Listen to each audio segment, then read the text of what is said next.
Alô, alô, boa tarde, salve, salve, sejam todos bem-vindos à primeira edição e diariamente necessária dos Donos da Bola aqui na tela da Band. Abrindo a semana, fechando mais uma rodada de número 13 e 2 0-0 mais macabros, hein? Nossa, rapaz, que tristeza trabalhar nesse final de semana, mas que futebolzinho apresentado lá e aqui, hein? Meu Deus do céu. Mas enfim, isso é outra história, não é? Edição de hoje dos Donos da Bola com Cadu Donel, Justin Bieber do comentário, Dimar Oliveira, a Hebe Camargo do comentário e Júnior Brasil, o Tiger Woods do comentário. Que beleza. O Tiger Woods é o cara, hein? Ele não perdoa, ele mata. Olha aqui, você participa conosco pelo @ Os Donos da Bola MG e também no facebook.com/Os Donos da Bola MG. E já direto para falar do confronto de ontem. Eu falei que o confronto, que os dois foram muito ruins, mas foi apenas uma força de expressão, uma brincadeira. Eu vou contrapor aqui as opiniões dos amigos em cima do que eu imagino que eles vão falar. O confronto de ontem, porque eu já sei que vocês vão criticar. Foram dois jogões, eu vou mostrar né? que vocês estão errados. O confronto de ontem entre Cruzeiro e Santos marcou muitos reencontros, né? O principal deles foi entre Cruzeiro e Montijo, que foi muito vaiado, inclusive. Vamos ver como foi. A preocupação vinha das arquibancadas. O alvo era Montijo, o reencontro com o Cruzeiro. Moedas para ele? Que nada. As pratinhas não pintaram. Ao invés delas, vaias aos montes. Lógico que a vaia é pro Montijo, né? Ele pega na bola, todo mundo vaia. Montijo deu trabalho. Parecia até movido a vaias. As vaias que o Montijo vem recebendo nesse início de partida, Luciano do Vale, pode dar uma motivação a mais a ele. Se Montijo não sofreu tanto com a torcida, não pode se dizer o mesmo da marcação. Olha a dividida com o Vinícius Araújo. A entrada foi dura no Montijo. O Montijo caiu em cima de água, caiu em cima de microfone. Foi barra pesada pro Montijo. A partida teve mais reencontros. Dracena e Thiago Ribeiro já foram celestes. Borges e Bruno Rodrigo passaram pelo Peixe. Fico feliz de reencontrar os companheiros, né? Mas a gente quer vencer, é um jogo importante.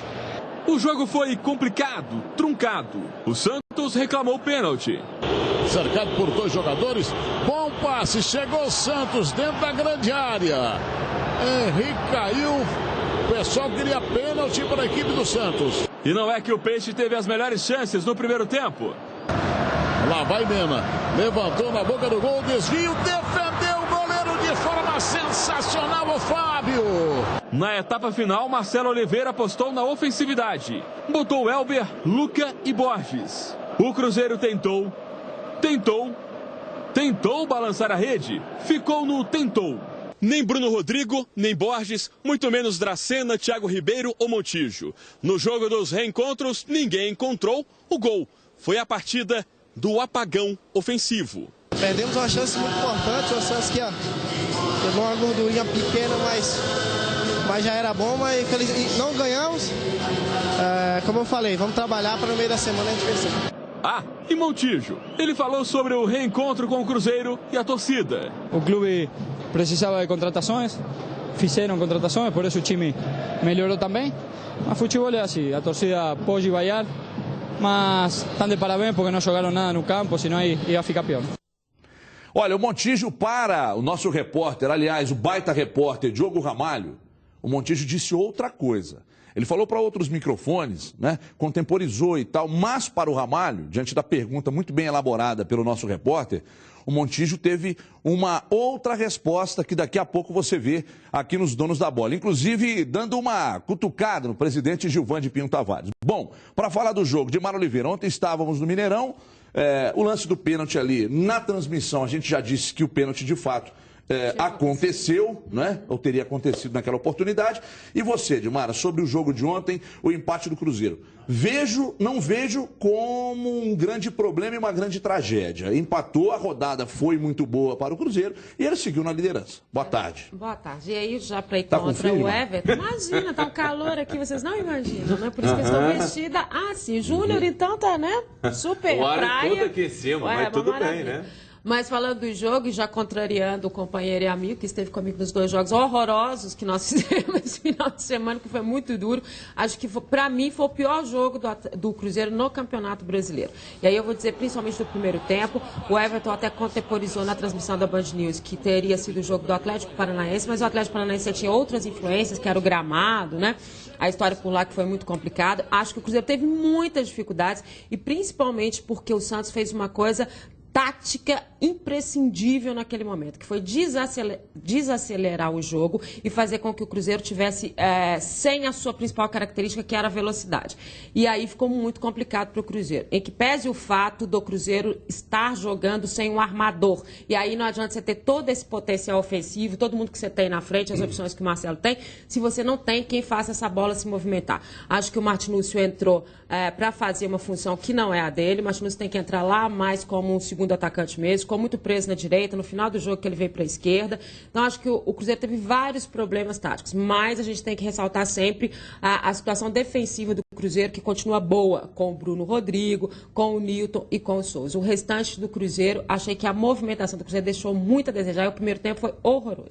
O Carlos Beckenbrock acertou nos 2 impedimentos, né, nos 2 gols anulados do Cruzeiro. Agora, ontem, Júnior Brasil, a gente ouviu muitas vaias para alguns jogadores, um deles o Luan.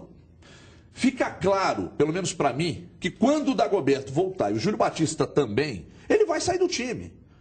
Mas ele e o Vinícius Araújo, que foram muito criticados ontem, trouxeram o Cruzeiro até aqui. Por isso eu disse que as vaias e as críticas pesadas foram precipitadas. Você também pensa assim? É um pouco complicado. Boa tarde, um abraço para todos. É um pouco complicado porque ontem o Luan não foi tão bem mesmo. Ontem foi evidente. Dele, ele não conseguiu realmente render. E aí um detalhe, fica aquela coisa. O Everton Ribeiro fez falta. Não o Everton, mas o jogador que fazia aquela função pelo lado direito e já estava adaptado a isso. Porque o Everton também muito irregular. A gente falou isso semana passada. Irregular de um jogo para outro, irregular dentro de um próprio jogo. Então não foi o jogador, e sim aquele que desempenhava aquela função. Isso é fato. O Marcelo Oliveira mesmo falou sobre o Maicon. O Maicon não conseguiu ter aqueles avanços. Ele que conseguia encontrar espaço e se tornava um jogador tão importante também pelo lado direito. Ontem ele não conseguiu. Na esquerda, o Luan não foi bem, então o Cruzeiro teve peças apagadas. A Dimara falou muito bem com relação à comparação do Cruzeiro e do Santos, só que para mim tem um outro problema. O Cruzeiro, alguns jogadores estão querendo mostrar que são mais técnicos do que são. E querem fazer golaços, gol de placa. E não tem dessa. O Dari, o Rei Dadá, ele já falou várias vezes. Feio não é gol feio, é você não fazer gol. Isso é que é feio. Naquele exemplo do Ricardo Goulart, ele que teve a chance. Tinha que ter enfiado o pé, enfiado uma pancada na bola. Não adianta querer, não, um gol de trivela, um gol de colocada. Não, bate forte, pô. Não tem dessa. Então o Cruzeiro abusou, o pecado do Cruzeiro, os erros da finalização, e não pode. Não tem jogo fácil no Campeonato Brasileiro. O Santos está se recuperando, está buscando se reerguer, e o Cruzeiro deu muito mole, principalmente na finalização. Lembrando também que nessa batida anterior, e a gente vai repetir o lance já, do Martinúcio, a bola bateu na mão do zagueiro, né? Então, aí é uma questão interpretativa, e aí é onde eu exatamente critico a questão da arbitragem. Bola bateu na mão, aí ó, o lance do Ricardo Goulart, a bola bateu na mão dentro da área. Ah, mas ele não teve intenção, mas o zagueiro raramente tem intenção de botar a mão na bola, né? Naquele caso ali também, acho que o Cruzeiro não foi favorecido no lance e deveria ter sido. Ô Cadu, a gente... As vaias, as críticas são veladas, mas o time do Cruzeiro, praticamente 70% do time não esteve bem.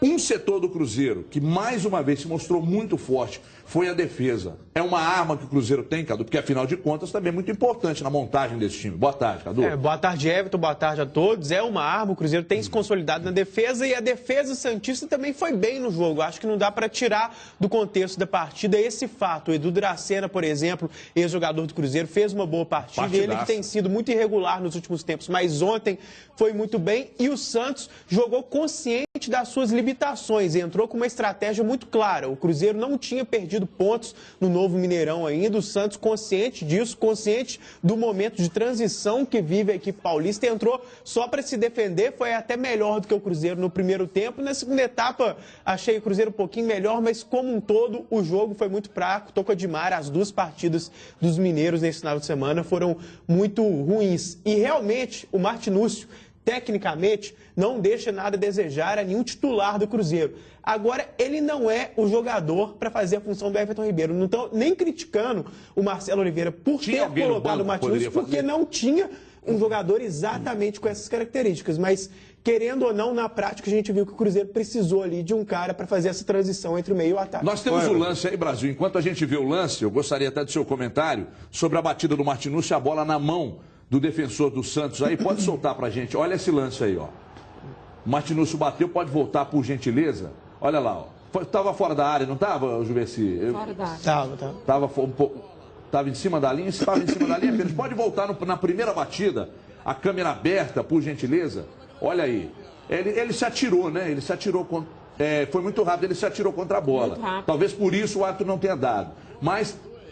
Exatamente, mas o braço está aberto e a bola tinha... Ganhou espaço. E a bola tinha direção, né? Eu, nesse caso aí, se foi... A gente não tem aqui a posição, se foi efetivamente em cima da linha, mas eu daria essa falta. Ou a máxima ou a falta de fora da área. Então, para mim, no caso, ele ganhou vantagem estendendo o braço. Né? Vou explicar para a galera, não pode tomar o espaço, né? Aí ele tem a intenção de ampliar o espaço dele. Mas nessa questão da interpretação que você falou antes, Everton, eu já vi muitos lances desse tipo serem considerados pênaltis. Sim. Então, sim, é até vários. um critério, assim, que se a gente for olhar o histórico da arbitragem, digamos assim, é um tipo de lance, quando o jogador faz quase que uma defesa, ele se joga como um goleiro, assim, tudo bem que virou o rosto e tal, mas eu já vi muitas vezes interpretarem como pênalti. Perto do árbitro, no lance, no outro quadro, a gente teria a presença do árbitro. Agora você falou... Ou falta, né? Porque como o Júnior também, eu, sinceramente, não consigo ver se foi... Agora, o que eu entendo de toda essa história também do Cruzeiro e essa vaia que você falou, a sensação, isso se aplica aos 20 clubes. Não teve um clube até agora que convenceu. Isso se aplica também ao Cruzeiro. O Cruzeiro é líder, sensacional, todo mérito, números fantásticos no Mineirão, mas dizer... o Cruzeiro tem convencido vitória após vitória, não. E talvez essa insegurança que seja a vaia do torcedor. Mas eu não vi tantas vaias assim. Ele se sente, às vezes, na verdade, com relação ao que não tem sido mostrado, apesar das vitórias, da liderança, de tudo isso. Mas no momento, tem que ter isso. No momento das alterações, principalmente quando o Marcelo Oliveira sacou o Ricardo Goulart, as vaias foram para ele, o Marcelo Oliveira. Esperava-se que ele fosse tirar o Luan. Isso. Né? E aí ele tirou o Ricardo Goulart. Mas a explicação dele na coletiva... O Martinúcio. Foi quando saiu o Martinúcio. Não, quando saiu o Ricardo Goulart que ele recebeu vaias. Não, saiu o Martinúcio. Martinúcio, exatamente. Que a gente até questionou e falou, tinha que ter sido o Luan. Ou tinha que ter sido o Ricardo Goulart pelo tipo de movimentação. No caso do Luan especificamente, a gente sabe que o torcedor que acompanha mais o futebol, que vai ao campo, normalmente entende de bola, entende de futebol. Só que o torcedor observa mais o lado técnico, se o cara é bom de bola, se tem habilidade, se joga bem ou não. E o Luan, as virtudes dele são táticas. E esse lado, o cara, quando tem raça, o torcedor adora. Mas o Luan não está conseguindo mostrar a determinação. O Luan tem determinação, mas tem resultado. Mas ontem, os homens de frente do Cruzeiro, Brasil, nenhum jogou bem. Nenhum. Por isso que eu te falo, o time todo não convenceu. O Luan, mas esse Luan, Fábio, os dois laterais... razoáveis, mas os dois zagueiros e os dois volantes jogaram muito bem. Agora, os homens de frente do Cruzeiro falta não criação. Apareceram. O Luan que está devendo, e ele, dentro do que o Cadu falou, a técnica, mas o jogador gosta daquele cara comprometido. Só que é o seguinte, quando o torcedor também implica com o cara, é difícil, às vezes tem que fazer chover e ainda fazer chover e ganhar. Esse exemplo que eu estou dando, ele tem um histórico de vaias. No Palmeiras ele era muito vaiado pela torcida dentro desse mesmo contexto. Porque era a mesma história. O Filipão falava que ele era tático, que ele era importante. Ele é um atacante. Tudo bem que a raça é uma virtude e a torcida gosta disso mesmo. O Júnior tem razão. Agora, ele comete alguns erros que para um atacante chama a atenção da torcida. Claro. Tipo, vai tentar um drible, aí adianta demais a bola, uns lances meio bizões que ficam feios, assim. Agora, a gente tem que ter na cabeça que ele não é o titular, é aquele cara do grupo. E tá, às vezes, como você disse, ele, o próprio Vinícius Araújo, eles carregaram em alguns momentos. Mesmo o Vinícius não tendo feito gols, ele foi um jogador importante. Agora, essa desconfiança em alguns momentos, Porque aquilo que eu disse, o Cruzeiro não convenceu, mas ninguém convenceu nesse campeonato.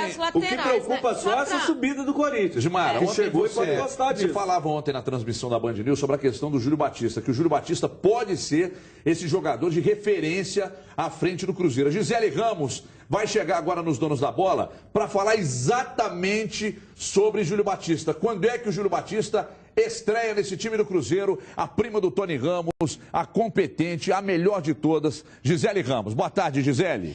Muito boa tarde para você, Everton. Boa tarde a você que nos assiste aqui nos Donos da Bola. Pois é, a Dimara falou muito bem, desde a saída do Diego Souza, o time do Cruzeiro sente falta de um camisa 10 e para isso a diretoria contratou recentemente o Júlio Batista, que ainda não estreou com a camisa do Cruzeiro. Ele já treina há uma semana na Toca da Raposa 2, mas ainda precisa daquele ritmo de jogo, do entrosamento com a equipe, né? O Júlio Batista, pela vontade do Marcelo Oliveira, é que ele estreie no fim de semana, quando o Cruzeiro enfrenta o Vitória no Mineirão. Fica aí a expectativa. Agora, o Marcelo Oliveira falou depois da partida contra o Santos, o desejo dele de poupar alguns jogadores. Ele vai estudar essa possibilidade para a partida de quarta-feira contra o Grêmio. O motivo é o desgaste físico e um desses jogadores que deve ser poupado é o lateral direito Mike. Vamos ver aí a fala do Marcelo Oliveira. Durante esses 2 meses vamos jogar 9 mais 8, 17, 18 partidas, né? Quarta e domingo ainda com viagens, é desgastante, mas é desgastante para todo mundo.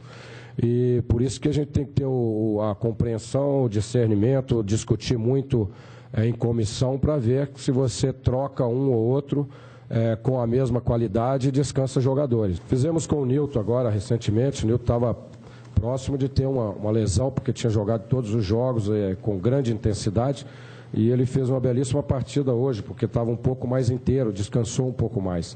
Então, se temos, achamos que temos um elenco de qualidade semelhante, temos um jogador descansado, a gente vai estudar, de repente, 1 ou 2 peças, pode ser que a gente troque, renove e descanse o jogador para o jogo seguinte. Pois é, deve poupar então 1 ou 2 peças e aí no lugar do lateral Mike deve entrar o Ceará, Everton. Beleza, Gisele, muito obrigado. Daqui a pouco você volta aqui nos Donos da Bola. Olha, essa questão de... Você acha que houve um erro em falar que alguns jogadores serão poupados?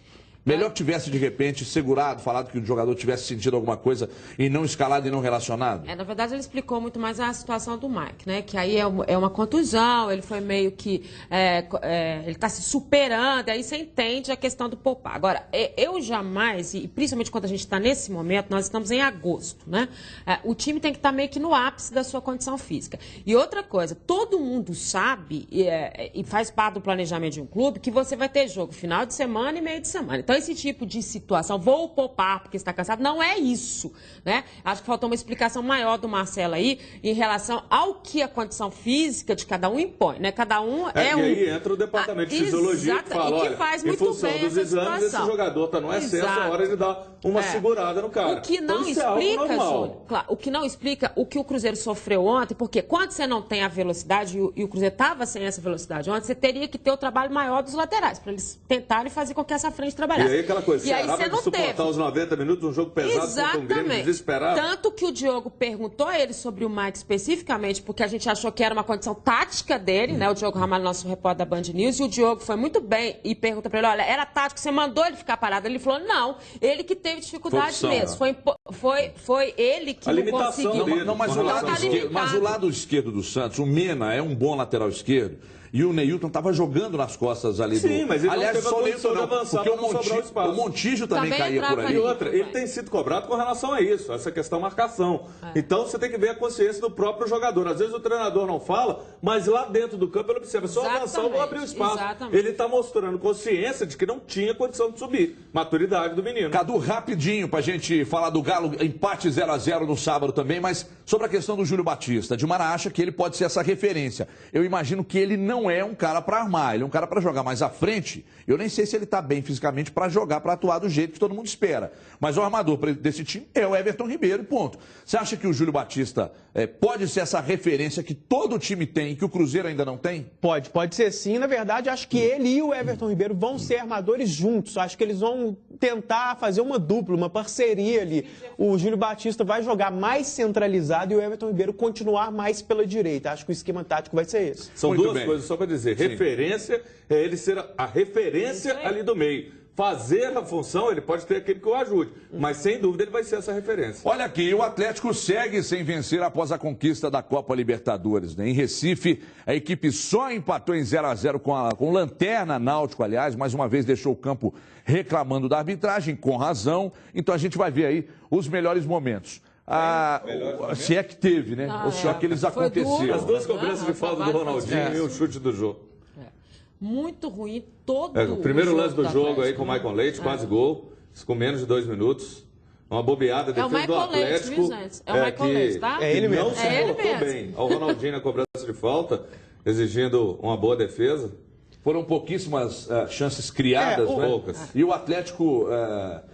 Quando a gente batia pelada, falava, bom, quando você joga com caras ruins, você também fica ruim. Jogar com Lanterna por baixo. Foi um jogo nivelado por baixo. Um time puxa o outro. Deus, né? Um time apresenta o futebol, às vezes, tão limitado, ele acaba puxando o outro. Isso acontece. Infelizmente acontece. O jogo foi muito nivelado por baixo. Foi horrível, mas não é possível que o Atlético, com toda a qualidade que ele tem, caiu nessa. Que qualidade? Com 4 volantes? Deixa eu te dizer uma coisa. Com 4 volantes ali, o Cuca até assumiu, né? A questão de ter colocado o Richarlison, mas eu acho que a defesaça aí também. O que você tira mais desse jogo é o fato seguinte, a gente está falando do contrato que aconteceu com o Cruzeiro. O Atlético tinha o armador, mas ele não tinha a qualidade para o armador jogar, né? Você tinha o Ronaldo e o Ronaldo não tinha com quem jogar.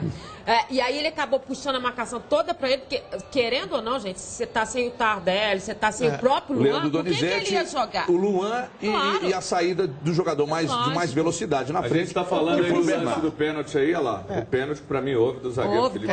Para mim também. Agora, o principal defeito do Atlético nesse jogo, na minha opinião, foi a falta de criação mesmo. A pouca qualidade na construção das jogadas. Contra o Botafogo, por exemplo, o time não jogou tão bem assim, mas conseguiu criar muitas chances. Mas era um homem de velocidade, cara. O Atlético não tinha esse homem. É aí que eu vou chegar.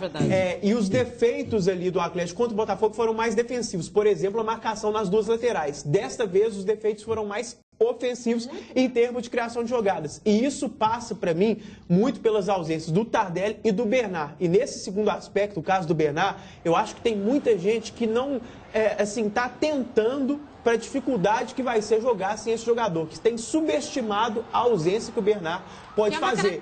Era um cara muito importante, né, Edmar? Agora, você pega analisando esse jogo, o Atlético, não vamos analisar a posição do cara, 4 volantes. A função, eles não conseguiram, o Rosinei muito mal, Richarlison aberto pela esquerda, tentando fazer isso, foi falado, abrir pela esquerda, alçando bola, e aí? Você não tinha ninguém na área. O Jô jogando distante, o Ronaldinho tentando ser o atacante, não era criação, e aí fica a seguinte questão.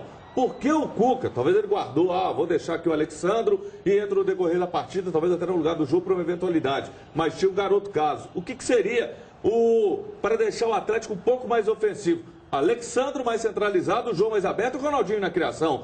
Mas 4 volantes. Faz segunda atacante com tanta tranquilidade. Mas ele agora, colocou o Alexandre fazendo a função contra o Náutico. Não dá. E o Alexandre entrou fazendo a função do Tardelli, que ele não tem essa característica. Eu prefiro o Jô fazendo essa função. Não consegue fazer. Tinha que ter entrado com o Alexandre e o Jô. Não tem jeito. E não pode tirar a responsabilidade dos dois laterais do Atlético. Pelo amor de Deus, que partida horrorosa do Marcos Rocha e do Richarlison alternando com o Júnior César. Eu sei que o Cuca admitiu isso, mas, gente, é uma situação que a gente vem falando aqui há quantos jogos dessa questão das laterais. E o que mais assusta é que eles são os titulares. Não, mas aí, não era improvisado. Esse negócio de crítica direcionada, eu acho perigoso. Sabe por quê? Porque isso aí, você pega um time que não se apresentou bem e direciona para laterais. Não, mas nós estamos falando dos laterais. Tudo bem, eu estou dizendo o seguinte, as críticas contra os laterais, e aí no Cruzeiro, peraí, eu vou chegar lá, e aí os do Cruzeiro, e agora falando do Atlético aqui, eu acho que elas são injustas. Sabe por quê? Você tem aqui laterais, foram campeões... Então foi tudo bom. Campeões da... Peraí, Brasil, eu vou falar, se você deixar eu falar, você vai me ajudar. Então é o seguinte... O Marcos Rocha atuou mal, sim. Vem atuando mal, sim. Mas pega os jogos em que ele deitou. Pega os jogos aí em que ele se apresentou bem. Mas eu não tô nem lembrando. Peraí, pô, eu não tô nem lembrando. Quase que eu xingo palavrão. Quase saiu. Quase, você tá me irritando. Poxa, a Dimara não te irrita não, né? Pega na esquerda, a Dimara que mais me irrita. Aí pega na esquerda. O Richarlison tá mal? Tá. Mas o time tá mal. O time não tá jogando. Então, o time não está apresentando bem. Peraí que eu vou chegar lá. Vocês vão deixar eu terminar? Se eu não, eu deixo vocês falando aí e vambora. Vamos falar. Você tá nervoso hoje. É que vocês criticam o Luan e o Vinícius Araújo. São os culpados. Aí no Galo, não, vocês só falam os dois aqui. Aí no Galo, é o Marcos Rocha e vem o Richard. Coitado dos laterais. Então futebol só é jogado pelas laterais. O time apresentou mal, a culpa é do Richardson, a culpa é do Marcos Rocha. A culpa é do Mike, a culpa então me responde. Você, com toda a sua sapiência, não, quem por que o Atlético parou de jogar? Peraí, o que foi fundamental para o Atlético não jogar bem? Então só olha nos meus olhos e dá um sorriso mais caliente. Você tá muito... Igual aquela coisa de Anderson Silva dando beijinho. Vai lá e... Pronto. Agora eu vou te falar. Houve pra mim uma escalação equivocada dos 4 volantes. O Eric tá tentando fazer um clima lá em cima. Eu vou poder falar? Você vai deixar eu falar também ou não? Eu vou ter que sair daqui pra poder falar? O que eu vou poder fazer? Você não me deixa falar? Corta o microfone dele aí pra mim, por favor. Aqui. Mas 4 volantes é meio relativo, porque o Rosinei pode fazer a função de volante, pode fazer a função de meio. Você pode fazer a função, mas não conseguiram fazer. Rosinei muito mal no jogo. Ele pode ter jogado mal, mas assim... Mas não, você tinha alternativa de jogar com 2 atacantes ali, o Ronaldinho criando, mas o Atlético não teve a criação. O Ronaldinho quis parar lá na frente, não conseguia ser atacante. O jogo fora da área, o Ronaldinho não armava nada. Pra mim... Metesse o Alexandre na área, o jogo sabe fazer. Segundo atacante, o Ronaldinho criando. O que aconteceu? O Atlético foi um time pobre, burocrático, não conseguiu criar jogadas. Por quê? Essa foi a escalação. E aí o Rosinei, que não é a solução, não vai conseguir, o Richarlison não vai ser. Por isso eu falo, contra o Náutico, 4 não precisava. Peraí, agora enquanto a gente continua falando do jogo aqui, enquanto a gente continua falando do jogo aí, eu quero ver os 2 lances dos pênaltis aí, contra o Botafogo e contra o Náutico. Porque é o seguinte, não se pode tirar a responsabilidade dos árbitros também não. Ah, o time não jogou bem. Dane-se. O Fluminense ganhou ano passado 7 jogos por 1-0. E foi beneficiado e teve pênaltis aí. Olha esse pênalti aí contra o Botafogo. Isso aí não tem nem discussão. Isso a gente já falou. Não tem nem discussão. A gente falou a exaustão aqui, né? Tesoura voadora e tal. E se o Luan cai ali... e para de até preocupar o departamento médico, né? Que foi a entrada, foi realmente muito dura. Eu queria saber se esse árbitro agora olha esse pênalti vai aí. ser punido. Não. Pra mim foi pênalti. Aí muita gente fala que o Jô deu uma cotovelada. Não, mas ele vai cair na hora. Pra mim, no lance, o zagueiro estava atrás dele dar. E outra, não tem como você subir sem levantar o braço. Isso não existe, gente, pelo amor de Deus. Mas aí isso não tira o fato do atleta ter jogado mal. E não pode transferir responsabilidade. Uma coisa, outra coisa. O Ronaldo vinha no final do jogo e dizia assim, olha, se fossem dados 2 pênaltis, nós estaríamos lá na frente. Mas tá certo, mas se o Atlético também tivesse jogado mais, com mais determinação, outra coisa. Juiz não. Cadu Doné, contra o Botafogo, o Atlético jogou muito mal, Cadu? Não. Então merecia ganhar. Uma partida razoável. Foi equilibrado o jogo. Mas, equilibrado o jogo. E o jogo foi muito melhor, né? Foi uma partida agradável. Na minha avaliação, o Atlético com uma ligeira vantagem em cima do que apresentou o Botafogo. Foi um pouco melhor, sim. Mas o pênalti, o pênalti não dado, influenciou no resultado final? Sim. Sim. Porque se ele dá o pênalti, o Atlético poderia... Meu Deus do céu, eu não estou dizendo que isso aí serve de desculpa para o que o Atlético vem apresentando. Não é que está usando de Mara. O pênalti aconteceu. Porque se o pênalti é contra, aí todo mundo fala, contra o Atlético. E os lances que acontecem numa partida de futebol? Júnior Brasil. Pênalti, o Atlético foi muito prejudicado. Mas e os erros do Atlético? É isso que a gente está dizendo. Que os erros do Atlético fizeram com que a vitória não acontecesse. Vocês não estão entendendo, vocês não estão entendendo o que eu estou querendo dizer. O Atlético vem se apresentando mal. Com a sua sapiência, explique melhor. Eu vou explicar. Fecha aqui. O Atlético vem se apresentando mal? Vem. Jogou pessimamente contra o Náutico? Sim. Ponto. O pênalti aconteceu e foi na cara do Banana? Foi. Sim. Ele deu o pênalti? Não. Se ele dá o pênalti, o Atlético poderia ter vencido? Sim. Entenderam? E se tivesse jogado melhor, podia ter vencido? Se o João tivesse finalizado melhor, se o Claudinho aparecesse mais, se a escalação fosse outra, se o Marcos Rocha avançado, se o Richardson tivesse feito alguma coisa, é brincadeira. O próprio treinador assumiu que errou na escalação ao todo mundo pode errar. Função. Agora o juiz errou, agora você quer não. Não é só isso. O Atlético também. Não aguenta, tem que tomar água. Senão você está muito tenso hoje, eu não estou te entendendo. E se você fizer isso, você tira a responsabilidade da sua situação. Não, tirar a responsabilidade não. Ninguém está tirando a responsabilidade, não. Porque você tira, se falei aqui que é só arbitragem, não é só arbitragem. Cadu, deixa eu ver a opinião abalizada. Não, na verdade, o que eu acho que você está querendo dizer é que você concorda com eles que o time jogou mal, isso é unanimidade aqui entre nós. Agora, você até ameaçou a dar exemplos aí, eu acho que você deveria ter prosseguido no seu argumento de times que jogam mal e conseguiram vencer, porque acontece muito nesse campeonato, aconteceu no ano passado, você deu o exemplo do Fluminense, que tanto com a ajuda da arbitragem, quanto com a sorte, também contando com o Diego Cavalieri, no ano passado foi uma coisa clássica até. Fluminense jogando mal e ganhando mesmo assim. Não pode isso que você está querendo dizer, que muitas vezes o time joga mal e justificar o outro. Vocês ouviram?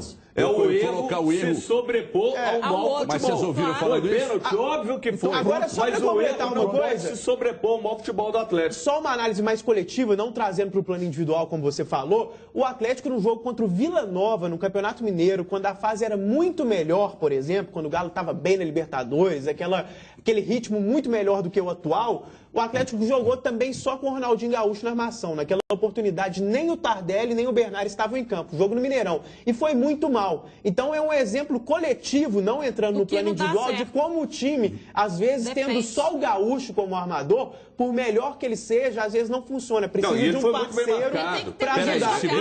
Segura para mim. Aí eu quero daqui a pouco saber se o Dátolo pode dividir essa função com o Ronaldinho, porque agora eu vou falar do Dia dos Pais, porque passou, não passou? Foi ontem? Bacana. Aliás, com um certo atraso, né? Com muito atraso. Parabéns aí a você que é papai. E agora está na hora de deixar o papai orgulhoso mais uma vez. Você que tem mais de 18 anos, pode comprar o seu carro por apenas R$ 299 mensais. É isso mesmo, menos de R$10 por dia, mas compre agora mesmo seu Chevrolet novinho com a Brasil. Ligando para 3003-4443, 3003-4443. E se você tem um carro usado, pode usá-lo como lance. E olha só que moleza, com o seu lance você diminui ainda mais o valor da parcela e o prazo de pagamento também diminui. E só a Brasil faz isso por você. Mas ligue nesse minuto e compre o seu sonho. 3003-4443. Ainda não ligou? Então fique sabendo que quem ligar agora e comprar um consórcio vai concorrer a prêmios de 25 mil toda semana até o final do seu plano. Você de carro novo, 25 mil na mão, para gastar como quiser. Já pensou? Você não pode perder. Ligue agora, 3003-4443. Seu Chevrolet novo por menos de R$10 por dia, hein? É só na Brasil. Olha a promoção aí. Os 10 primeiros que comprarem o consórcio hoje vão receber a camisa do seu time no coração, camisa oficial. Carro novo, concorre a 25 mil e ainda leva a camisa do seu time de coração. Só para os 10 primeiros, hein? 3003-4443. Além do futebol, você não vai deixar sua outra paixão para os 45 do segundo tempo, é ou não é? Conquiste o seu novo carro agora. Ligue 3003-4443. É a Chevrolet Brasil, Zil. Intervalo rápido, 2 minutos. Daqui a pouco a gente volta para falar mais sobre Cruzeiro, sobre Atlético. Tem o América também na volta do intervalo em 2 minutos. Até já.